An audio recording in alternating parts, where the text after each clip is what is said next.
на вистина интересен човек со многу интересна приказна, човек кој обелодени низа скандали во високото образование и тука морам да се пофалам дека Алфа телевизија е практично првата телевизија која даде простор за објаснување на овие работи. Добро јутро, секое утро.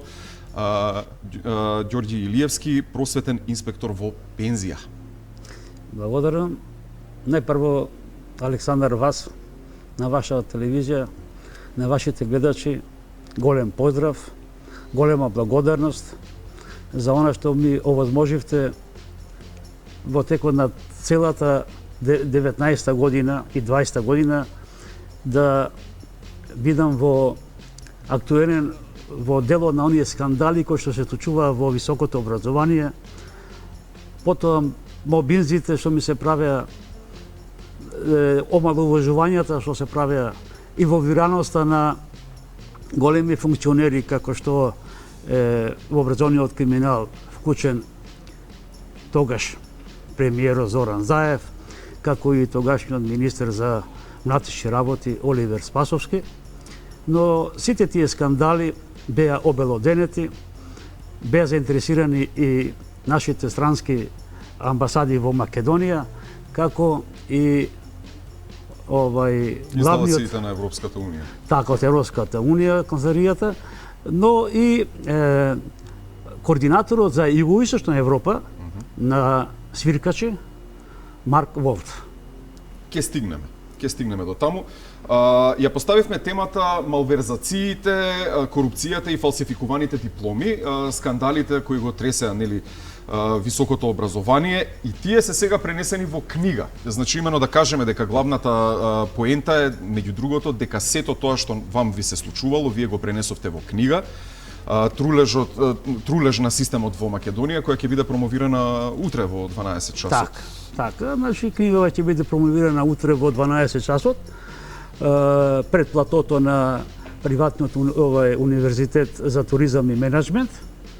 Тој е во Карпош. Согласно сите протоколи кои што се предвидени во оваа дадена ситуација, така да.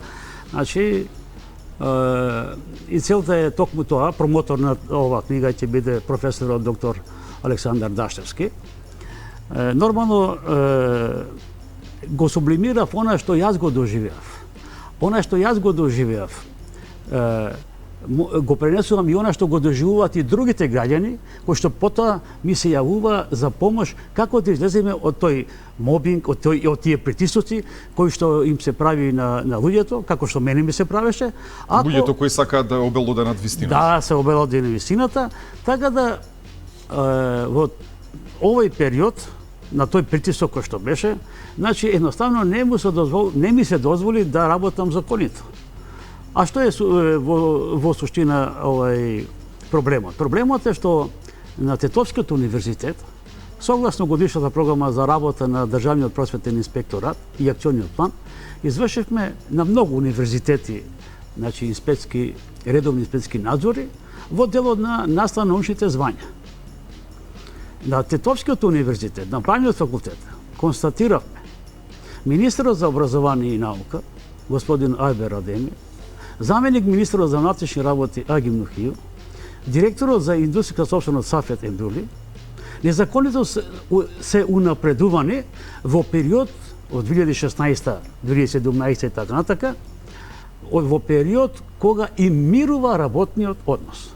Тоа значи, на функционерите кои што им мирува работниот однос, согласно Законот за работниот однос, член 151, значи тие не можат да се унапредуваат во повисоко наставно научни звања.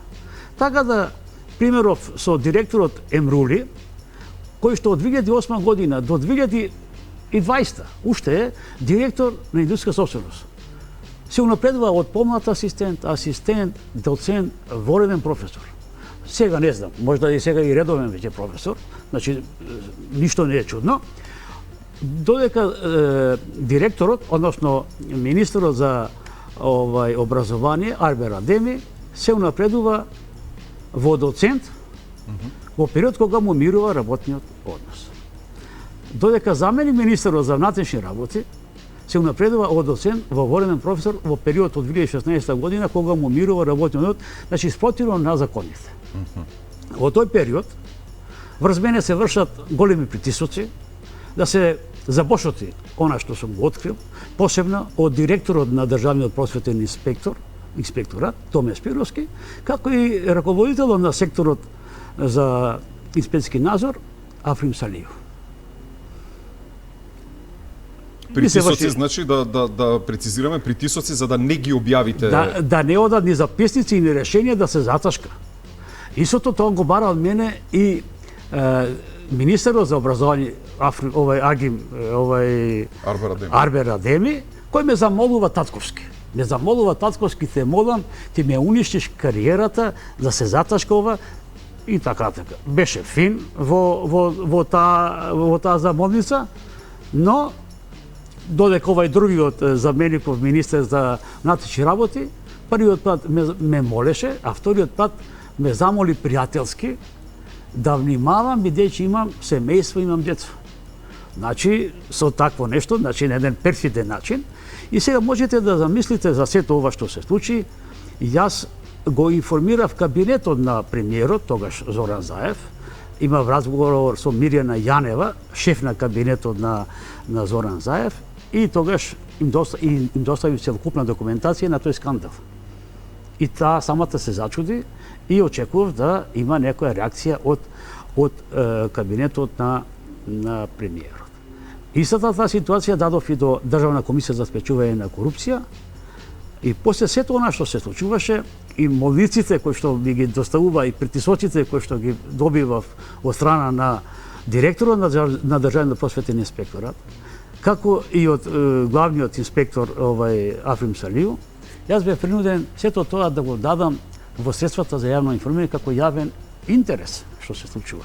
Така да се појавија доста телевизија, јас сум благодарен на сите новинари, посебно на Алфа, па и другите, исто така портали, како и другите телевизии, кои што ми дадоа целосна подршка. Воедно морам да кажам, голема подршка добив и од петицијата Стоп за криминалот во образованието, кој што подписи беа некаде над 5500.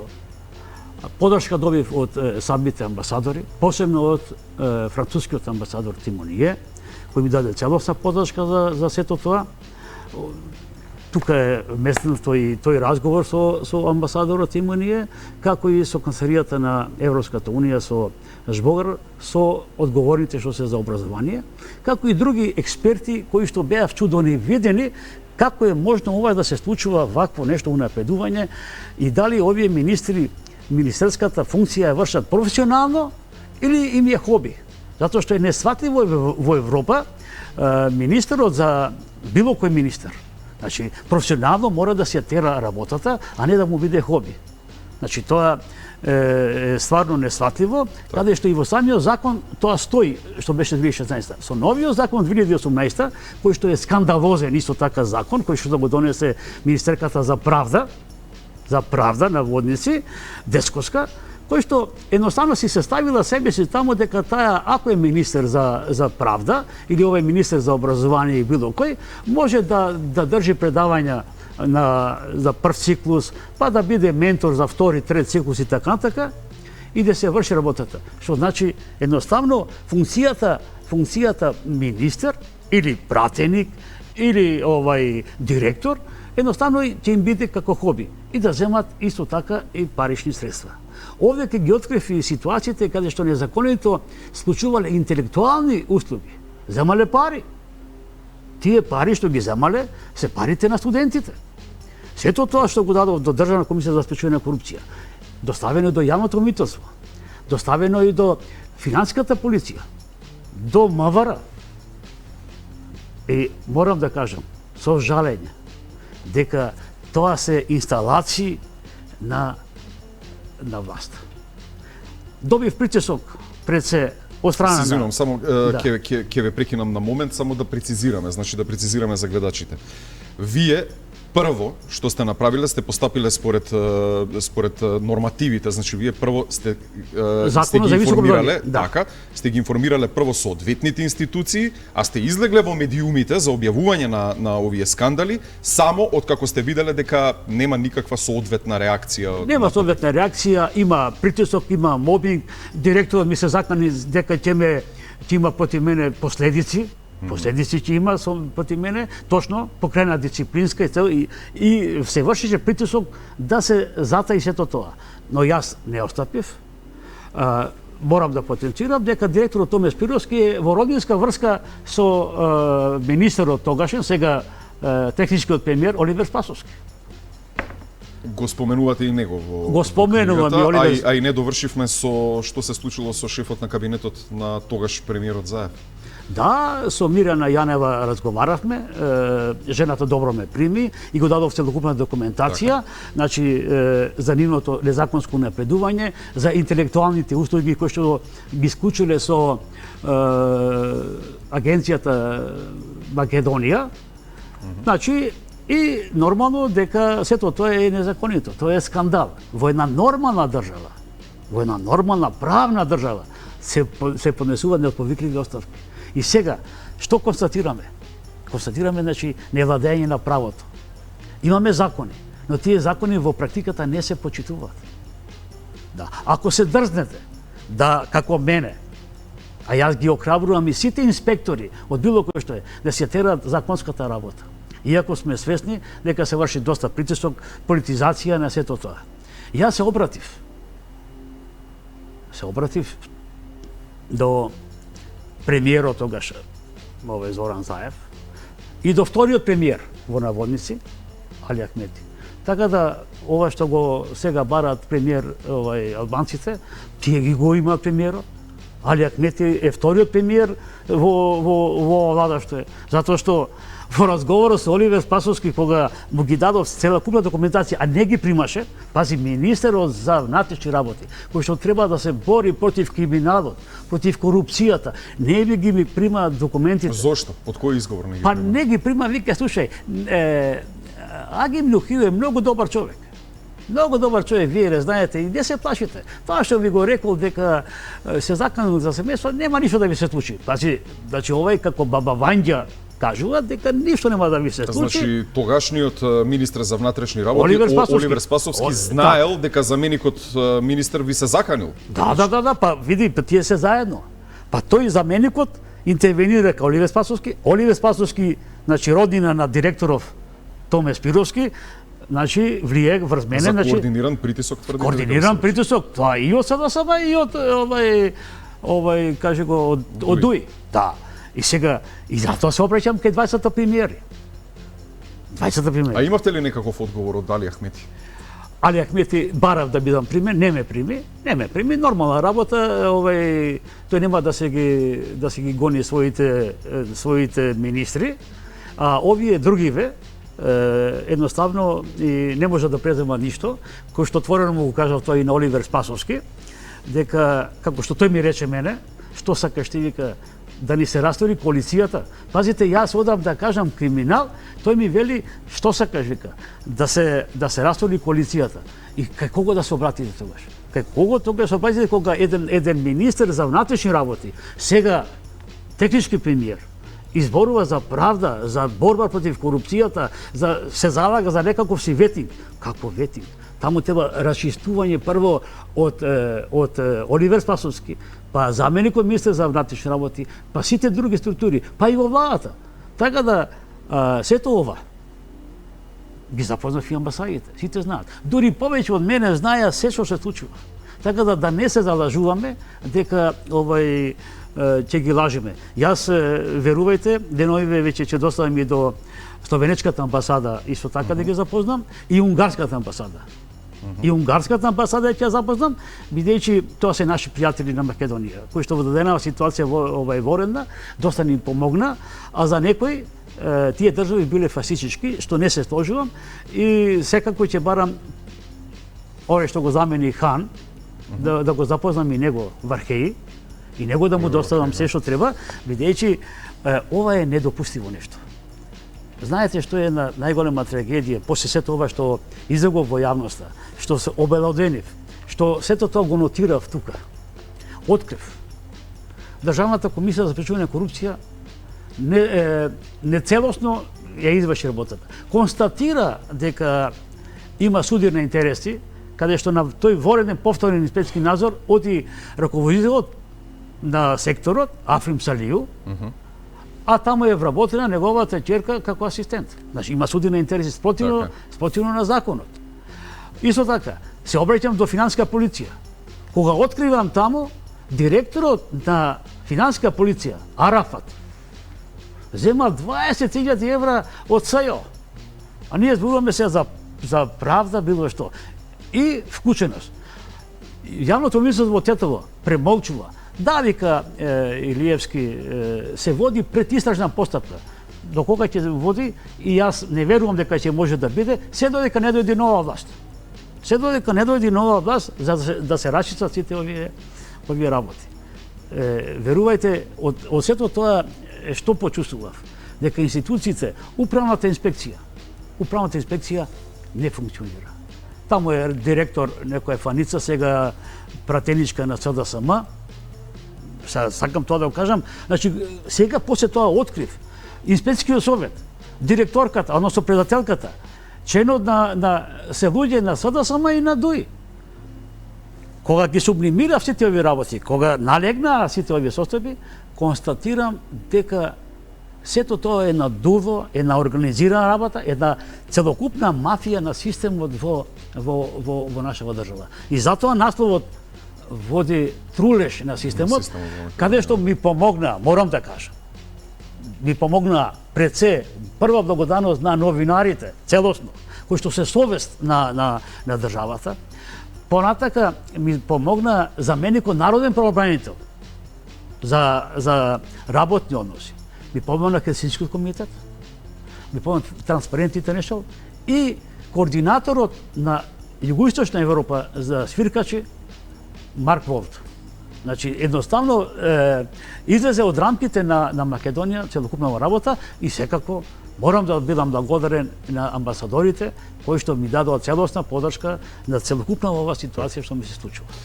Да не останеме должни пред гледачите. Се јави еден гледач и праша зошто токму сега, сакам да кажам, зошто овој период токму сте ги објавиле овие работи?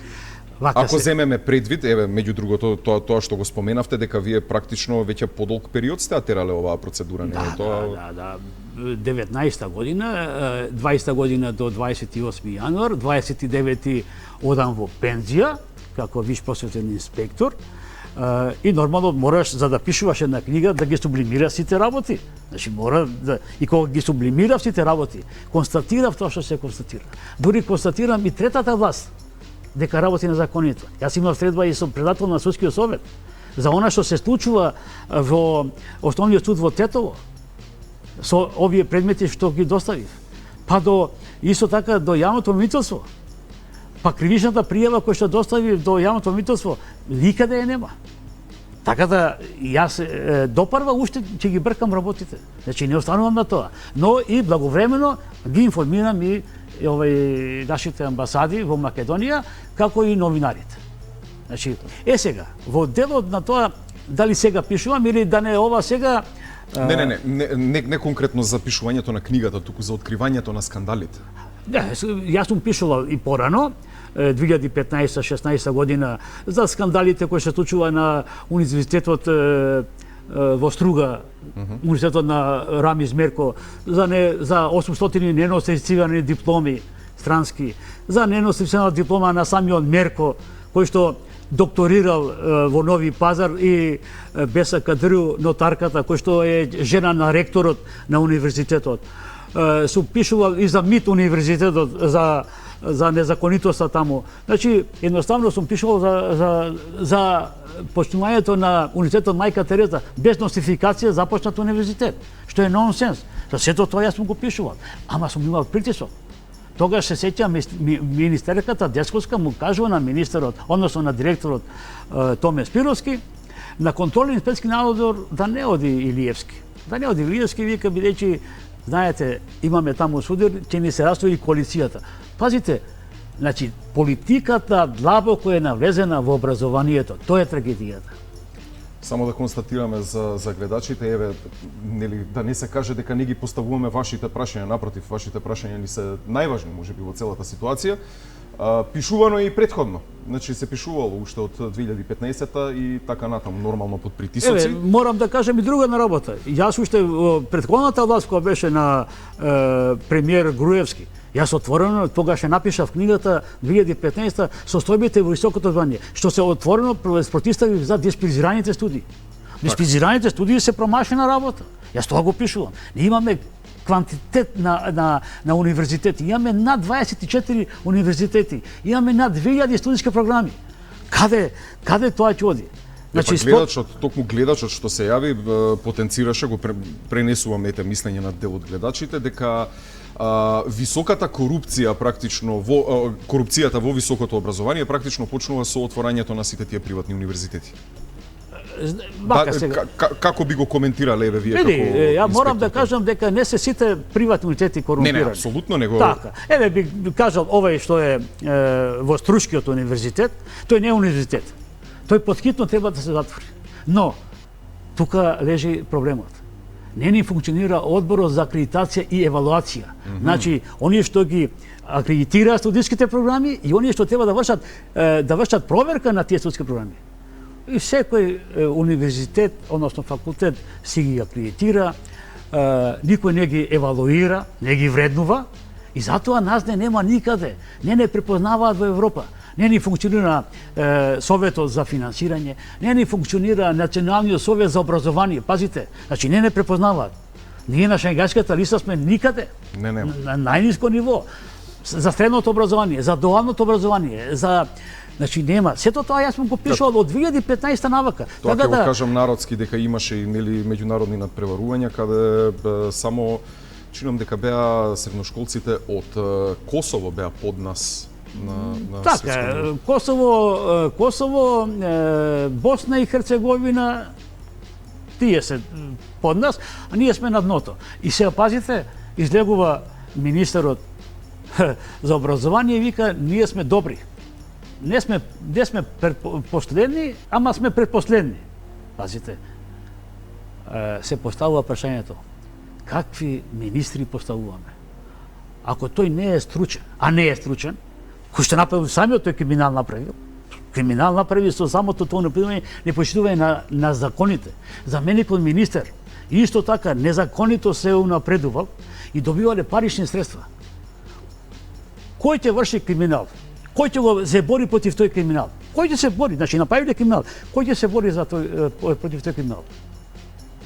Не ни функционираат и судството. И тоа е корумпирано. А за јавното мислење исто така да не зборува. Значи да сублимираме вака досега што се случува.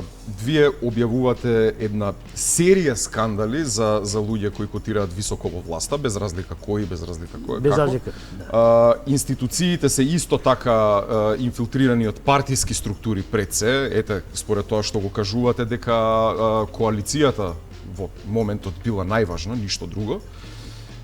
И сето тоа е обелоденето до одговорните институции кои треба да се справат со таков проблем.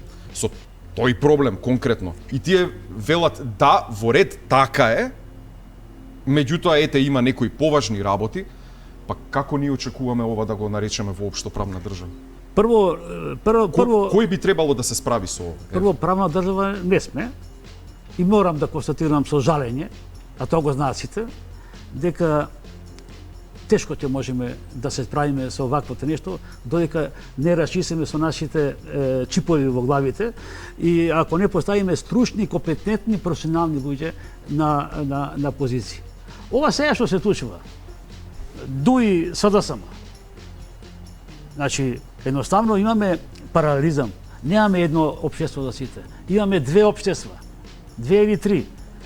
Едното е ДУИ, каде што одговара министрите одговараат или директорите или градоначалниците одговараат пред нивниот поглавица, значи пред Али Ахмети. Тој дека јас се одговарам пред Али Ахмети. Тој ми е замене премиер. Овај другиот што е од СДСМ одговараме таму. И едниот и другиот ништо не одговара. Значи хаос. Тешко граѓаните во ова држава. Значи не функционира демократијата под еднаквост. Значи се што треба да биде информиране и председателот на државата, Пендаровски, кој што во книгава исто така е метнат. да презема нешто, се крие. А истиот тој во Нови Сад зборува дека кога би можел и тој би се одселил од Македонија, бидејќи нема тоа перспектива, дека нема перспектива во Македонија. Кога еден председател на здравата тоа го зборува. Значи ние треба да се организираме. Не може вака да делуваме, да работиме. Затоа велам, ние сме хибриден систем. Ние сме трулеш. Зборот гнилеш ми доаѓа некако гнило јаболко, па и тоа е, ама добро, трулежот кој што не е инфилтриран, значи сите тие пипци се од еден центар. Ние немаме три власти, судска, извршна и законодавна. Ние имаме еден човек кој што владе, тоа е Зоран Заев, како извршна власт, над сите овие институции. И затоа имаме селективно судење, непрофесионално судење, непреземање никакви чекори и така натака. Што значи имаме 3 во 1. 3 во 1, значи се што ќе каже во моментов сега е Зоран Заев. Во однос на чекори споменавте, кои се вашите стенди, што планирате? Дали може би планирате меѓународниот суд на правдата во Страсбург? Да, и тоа го планирам. Морам да му доставам една книга и на Вархеи. Значи, затоа викам до унгарската амбасада ќе доставам и до Брисел исто така. А во Брисел ги доставуваат извештаите, ги доставуваат канцеларијата на Европската унија, Жбогар, веќе тој е запознат со сето тоа. Тимоние се брка својата работа нормално онака, кај што му е најпотребно во Франција. Така да меѓународниот суд исто така, но и другите институции надвор. Овдека не ни функционира. Но одлично прашање ќе кажам, постави еден од нашите гледачи, дали може би ете ни текнало, убаво што не подсети, дали може би ни текнало да направиме една статистика, една анализа на тоа колку предмети од Македонија се процесирани пред Меѓународниот суд за правдата во Страсбург. Значи, што практично на некој начин би бил, па може би и најдобар показател дека еве конкретно правосудниот систем кај нас не функционира. И тоа е само еден сегмент практично од државата кој е тука нема да навлегувам дали се работи за СДСМ, дали се работи за ДУИ, дали за ВМРО ДПМН. Политиката без разлика што настрана да држиме се. Значи тука зборуваме за функционалност на институции. Ако ние сакаме да функционираме како држава и како општество, ние мораме да имаме институции за кои граѓаните ќе речат во ред, ако мене нешто ми се случи, јас имам институција каде треба да се повикам и да го реши тој проблем. Но не ако тој што треба да го води проблемот, би требало да го реши проблемот, би требало да води процес против условно речено свој човек. Значи дали бил тоа од ДУИ, дали бил од СДСМ, дали бил од ВМРО ДПМН, тотално неважно. Така е, така се сложувам. Знаете, Александар, што е еден... Андреј, се извинувам. Андреј, проблемот во што е? Се обраќам до ОПСЕ. ОПСЕ ми вели, дали го запознавте народниот правобранител? Да, викам, го запознав. И за волја на вистината рековте дека народниот правобранител... Да, ми помогна целосно, да. Добро, вика, не заборавите дека има анкетна комисија при Собранието на Република Македонија за граѓанските права. Се обатив и таму. И имаше една голема расправа. И знаете што е трагедијата?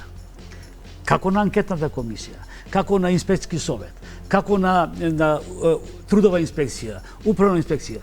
Своите права, викам, добро види, Илиевски колега, вие сте во право, ама барајте ги своите права пред судот. Пазите, не се мочни. Јас ја сваќам директор на управна инспекција, Фаница. Фаница сега, таа била, значи, член на СДСМ, или второстепената комисија за инспекцијски надзори, прекршени постапки. Панајотова некоја, јавен правобранител до Струмица, поставена токму од Зоран Заев и нејзина другарка, секретарот што беше на собранието, како се викаше, не знам. Па ќе речам тука ќе се вмешам на крајот на краиштата и не е важно кој ги поставил и како ги поставил, важното, она што е најважно, есенцијално е дека тие не си ја вршат својата работа поради партиски обврски. Значи партијата е пред институцијата, пред работните обврски, пред државата, пред се. Па Андреј, кога ми пушта порака, СМС порака Заев, и кој што ми вели дека има право, вика министерот, да се унапредува, тој е трајно вработен. Значи морам да кажам дека тој нема елементарно познавање. И не се лутам на Заев што нема елементарно познавање. Се лутам на тие што има таму во владата еден куп советници. Па тие треба да го советуваат. Иначе елементарно. Или Оливер Спасовски се чука во гради, ќе мора да се воведи ветинг, мора да се рачиси со корупцијата во судството во едно друго, а самиот е корумпиран. Еве, ова е самиот корумпиран во образовниот криминал. Значи се штити. Тој си го штити својот заменик. Сакам да кажам, било која политичка партија што ќе дојде на власт, нека си постават луѓе, но да вршат професионално, да работат. Професионално да се вршат. Професионално, согласно законот. Имаме добри закони, а законите не се почитуваат. Имаме расчекор помеѓу теоријата и практиката. Токму тука е. Така и ќе заклучам овој разговор, така и ќе го заклучам дека многу пати било посочено дека Република Македонија има во принцип добри закони, нормално има исклучоци, так. Дека во принцип има добри закони, но тие важат само на хартија. Да. Дека едноставно, без разлика пак ќе кажам на политичка партија, политичка опција, коалиција и така натаму, дека едноставно тие закони постојат, но не се почитуваат или не се спроведуваат во целост. Токму така. Се сложувам со тоа и мислам дека е таа правата вистина во нашава држава. И морам да кажам, Андреј, дека ако не се смена состојбите, морам тоа да го кажам. Ако не се сменат состојбите, ако не се постават професионални, нормално е, можеби ние да најдеме други луѓе, тие се што се, дека бидат и партиски поставени, но да се го почитува законот. Но едноставно да се каже, ова не е добро. Јас како инспектор, како човек кој што над 40 години сум работев во образованието, каде што имам објавено повеќе книги за образованието, и уште ќе пишувам се до тоа. Јас никогаш не гледав тоа дали ќе го погоди тоа, ќе ја погоди претходната власт или нема да погоди. Зборувам од аспектот на образованието, кај што професионално сакам да приоѓам. Така да сите оние аномалии кои се случува и во претходниот период, јас отворено ги проговорував. Дали тој било од ВМРО, дали било од ТЗС, од ДУИ, од ДПА, од не знам кој. Нема врска тоа. Ние професионално си ја бркаме, јас професионално си ја бркам работата. Јас можам како човек да седнам, да се напијам кафе, да разговараме, да се надминат сите овие проблеми. Но кога е некои јавни функционери како што се овие сега што ги кои имаат обврска пред народот. Обврска пред народот. Не може мене да ми кажува Десковска дека новиот закон е развоен. Напротив, новиот закон донесен не само што не е развоен, туку е полош од претходниот. Испод сите европски стандарди се барањата за унапредување на звања и така натака. Тоа не може. Господин Илиевски, ова е тема засебна. Така.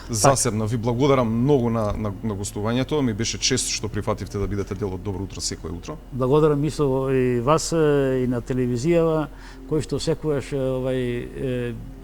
има разбирање, значи за целокупните состојби. Секогаш сум добивал поддршка како од вашава телевизија и други, и морам да потенцирам на крај. Поголема доверба во новинарите отколку во институциите. И ви благодариме за тоа. Ние сме тука токму за тоа да бидеме коректор на власта. Тука го завршуваме ова гостување на ден.